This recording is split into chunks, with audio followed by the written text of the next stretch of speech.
Assalamualaikum warahmatullahi wabarakatuh. Waalaikumsalam warahmatullahi wabarakatuh. Apa kabar ibu-ibu semuanya? Sehat Pak. Sehat, alhamdulillah. Nah ibu, sebelum kita memulai kegiatan pada kesempatan kali ini, terlebih dahulu untuk mengharapkan barokah ataupun ridho dari Yang Maha Kuasa Allah Subhanahu wa Ta'ala, Tuhan Yang Maha Esa, ada baiknya kita berdoa dulu sesuai dengan agama dan kepercayaan kita masing-masing. Kalau begitu saya pimpin saja doanya. Mari berdoa menurut agama dan kepercayaan kita. Berdoa mulai.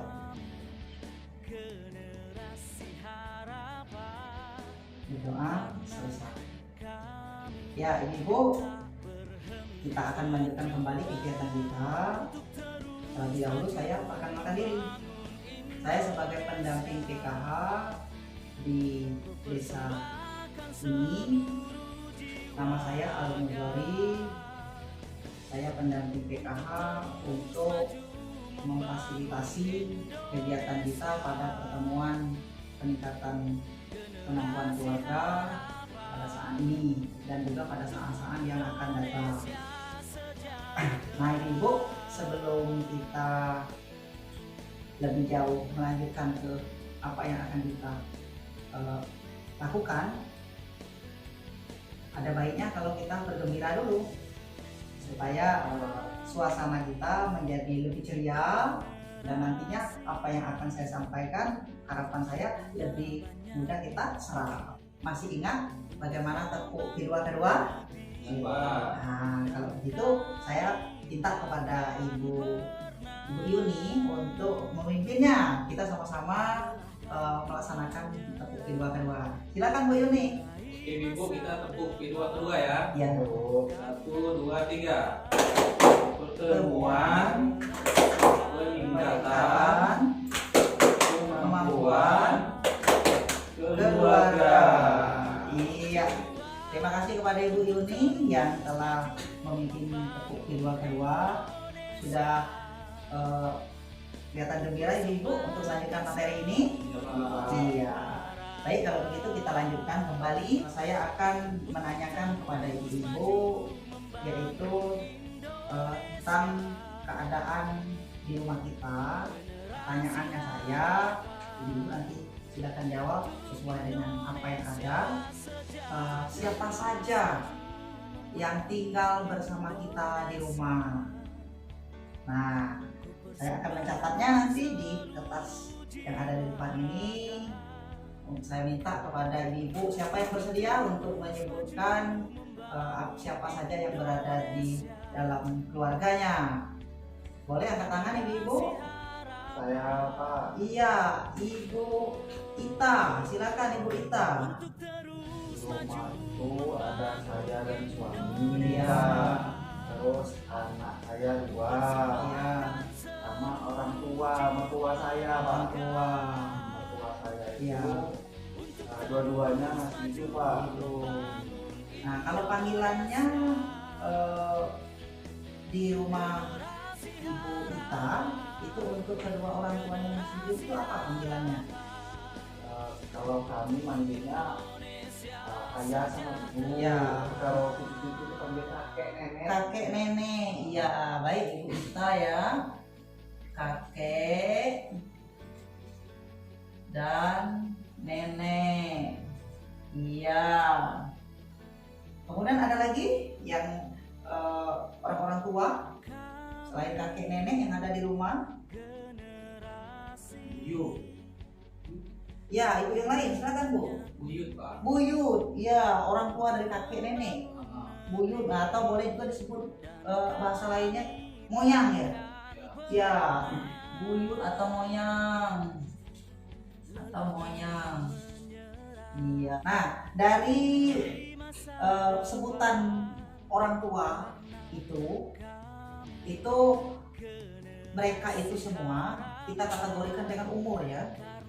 Jadi umur mereka itu sudah di atas 60-an tahun itu disebut lanjut usia atau lansia. Nah, oleh karena itu lansia ini berada pada posisi umur yang tidak lagi produktif, tidak lagi mungkin di antara mereka itu tidak bisa lagi bekerja berat seperti usia-usia ibu dan bapak.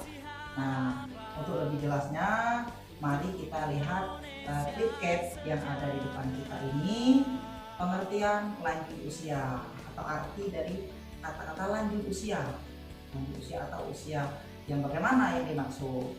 Baik, ibu, kita perhatikan clip cap yang ada di depan sini. Pengertian lanjut usia. Nah, jadi di sini disebutkan menurut Organisasi Kesehatan Dunia. Nah, ini bahasa Inggris Bu ya, World Health Organization atau WHO. Nah, batasan terhadap lanjut usia ada 4 golongan. Nah, jadi ada lanjut usia itu ada 4 golongan. Ini menurut Badan Kesehatan Dunia. Yang pertama, usia pertengahan di sini berkisar antara 45 tahun sampai 59 tahun. Nah, kalau ibu dan bapak sudah mencapai belum usia itu? Belum, berarti belum disebutkan usia. Nah, kemudian yang kedua, lanjut usia umur 60 sampai 74 tahun. Nah, kemungkinan sekelas kakek dan nenek kita ataupun kakek dan nenek dari cucu dari orang tua bapak dan ibu. Nah, kalau cucu kita, anak kita memanggil mereka kakek dan nenek. Kemudian lanjut usia tua 75 tahun sampai 90 tahun. Nah, masih adakah di rumah kita yang masih hidup seusia itu? Masih hidup. Iya, masih sehat ya. Kemudian lansia sangat tua, umurnya di atas 90 tahun. Wah, kalau dilihat di sini usia 90 tahun ini ya sudah sangat jarang untuk generasi-generasi seperti masa-masa sekarang ini.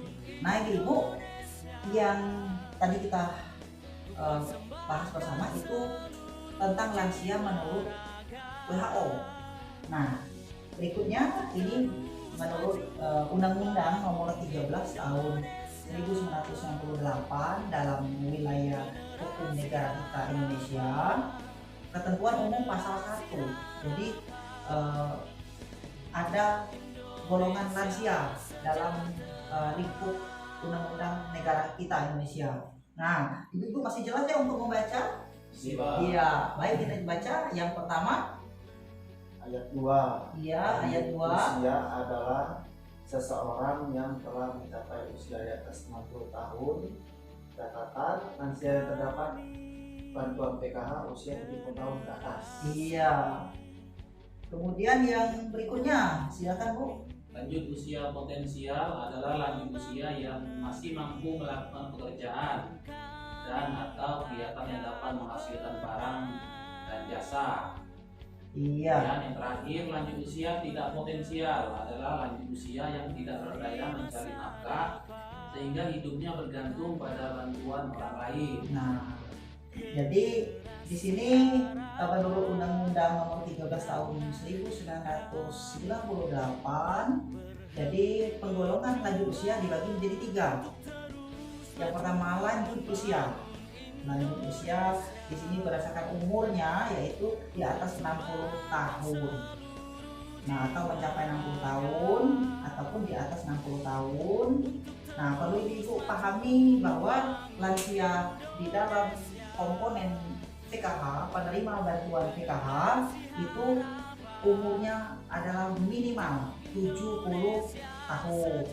Nah, Ibu di rumah jika memiliki lansia umur 70 tahun, maka dia termasuk komponen dari penerima PKH yang dalam kepesertaan PKH atas nama ibu.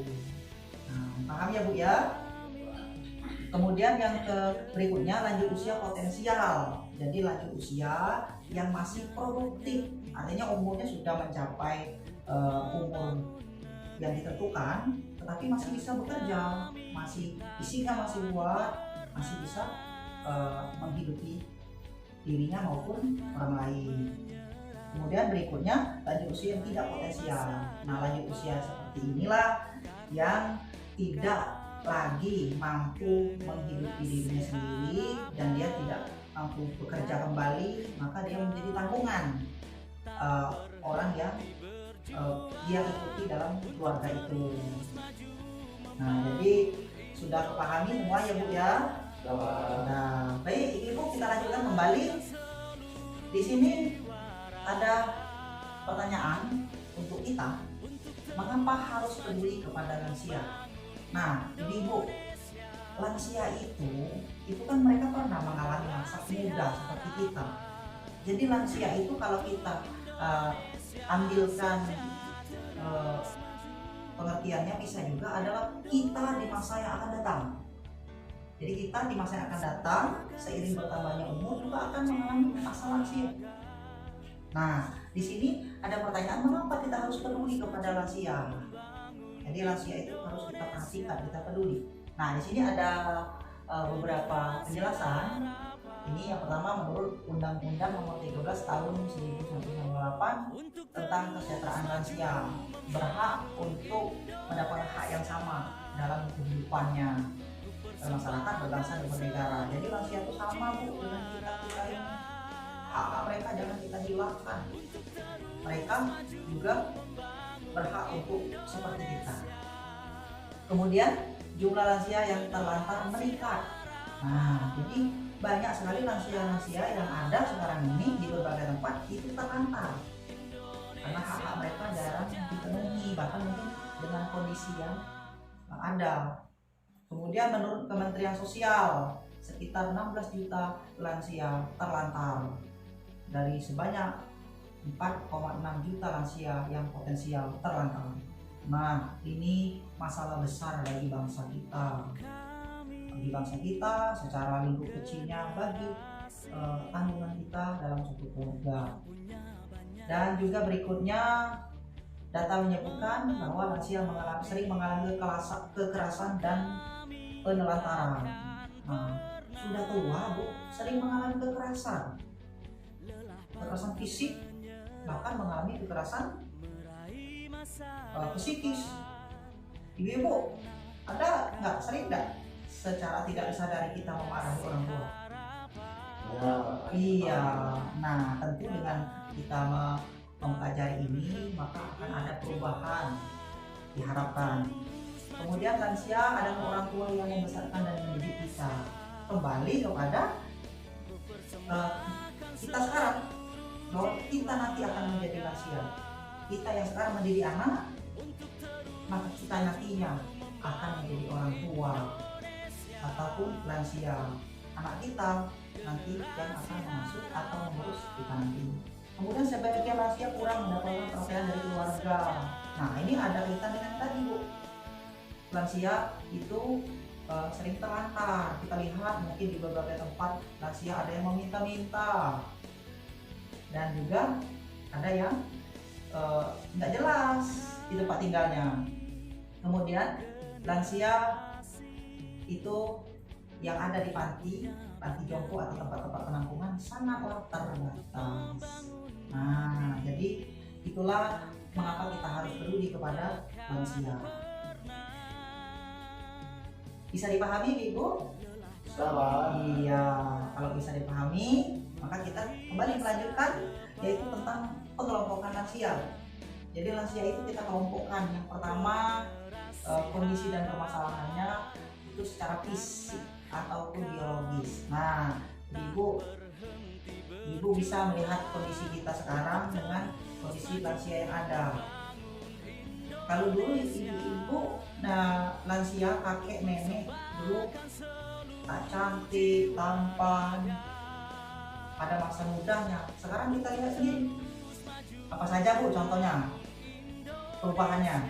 Kulit keriput berapa? Nah, kulit keriput. Apalagi kira-kira Bu?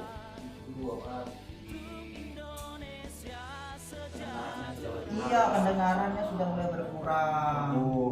Iya, matanya rabun dan masih banyak yang lainnya Bu ya. Iya, semua mengalami seiring berjalannya waktu. Kemudian yang kedua, secara psikologis. Nah, secara psikologis ataupun secara hatinya. Nah, ibu sering tidak menemui di rumah atau merasakan orang tua itu membuat kita marah, Sering Pak. membuat kita merasa kesal. Besar. Iya. Nah, jadi kita jangan langsung mengambil tindakan dengan membuat omongan yang kasar juga, karena memang dengan bertambahnya umur menjadi lansia itu memang perubahan itu tidak disadari pasti akan terjadi. Maka kita harus memperlakukan mereka dengan sebaik-baiknya. Mungkin mereka masih hidup, kita bisa berbakti kepada mereka. Iya.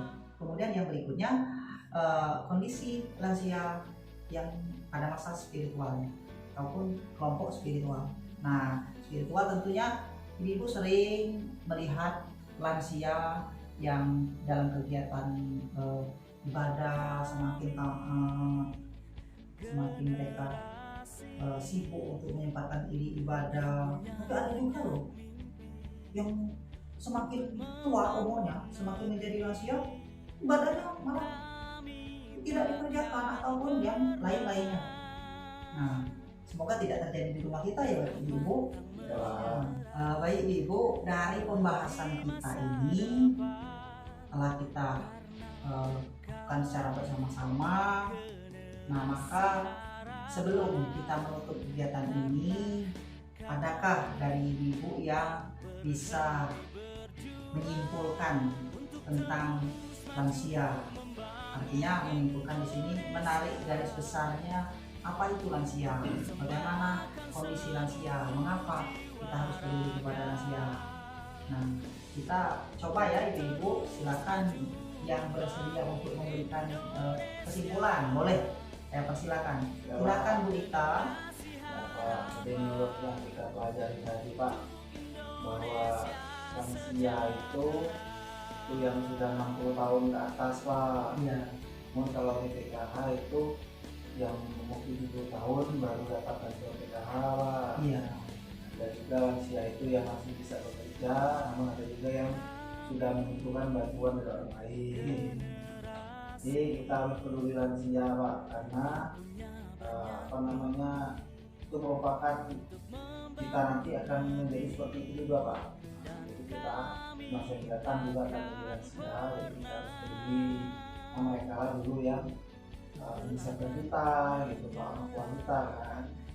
Itu Pak. Iya, terima kasih Bu Ita, sangat bagus sekali kesimpulannya. Atau ada ibu yang lain? Oke. Terima kasih Bu Ita, saya berikan 2 jempol untuk Ibu Ita. Ya. Iya.